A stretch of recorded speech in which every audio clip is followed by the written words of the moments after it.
Smart meter লাগালেই কি বিদ্যুৎ বিল বেড়ে যায়? এরকম কথাই তো সকলের মধ্যে এখন ঘোরাফেরা করছে যে স্মার্ট মিটার লাগিয়ে দেবে, বিদ্যুৎ বিল বেড়ে যাবে। বিষয়টা কি তাই? এই কোশ্চেনটা আমারও আপনাদের প্রতি রয়েছে যে ব্যাখ্যাটা কি হতে পারে।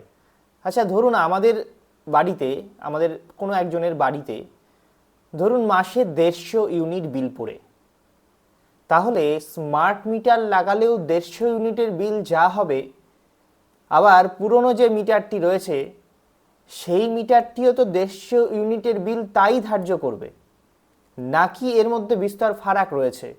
ইউনিট প্রতি চার্জ কি বেড়ে যাবে স্মার্ট মিটার লাগালে? আপনাদের কি মনে হয়? আপনারা সেটা কমেন্ট করে জানাবেন।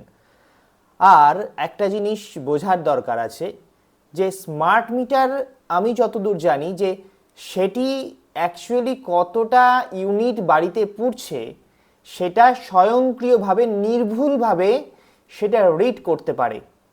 কিন্তু পুরনো মিটারগুলো যেগুলো ম্যানুয়ালি নেওয়া হতো, সেগুলো অনেক সময় অনেক ত্রুটির কারণে, ম্যানুয়ালি নেওয়ার কারণে ইউনিট নিতে ভুল হয়ে যায়, ফলে ইউনিটটা কম দেখায়।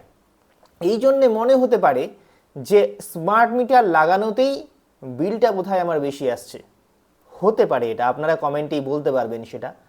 আবার এমনও তো হতে পারে, ধরুন বর্তমানে যত স্মার্ট মিটার লাগাচ্ছি আমরাও কিন্তু ততটাই আপডেটেড হচ্ছি, এসি ফ্রিজ ঘরে ঘরে বাড়ছে, যার ফলে আমাদের বিদ্যুতের ব্যবহারটাও বেড়ে যাচ্ছে, ভালো ভালো ফ্যাশনেবল লাইট লাগাচ্ছি, সেই সমস্তটাই স্মার্ট মিটার কিন্তু স্বয়ংক্রিয়ভাবে নির্ভুলভাবে রেকর্ড করে নিচ্ছে, যেটা পুরনো মিটার পারতো না।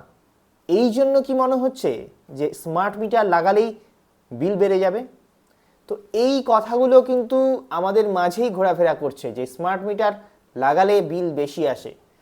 তো এই কথার উত্তরে, এই কথার ব্যাখ্যায় বরং আপনারাই কমেন্টে জানান যে কি কারণ হতে পারে স্মার্ট মিটার লাগালেই বিল বেড়ে যাবে। তাহলে স্মার্ট মিটার লাগালে যদি বিল বেড়ে যায়, তাহলে স্মার্ট মিটারে ইউনিট প্রতি চার্জও বেশি হবে, তাই তো হওয়া উচিত, তাহলে বিল কেমন করে বাড়বে? তাহলে আপনারাই উত্তর দিন, আপনারাই ব্যাখ্যা দিন কমেন্টে। এই আশায় আজকের ভিডিও করলাম, পরবর্তীতে না হয় এটা নিয়ে আবার ভিডিও করা যাবে। সকলে তথ্য নির্ভর ভিডিওর জন্য অপেক্ষা করুন, আর ভালো থাকুন সকলে।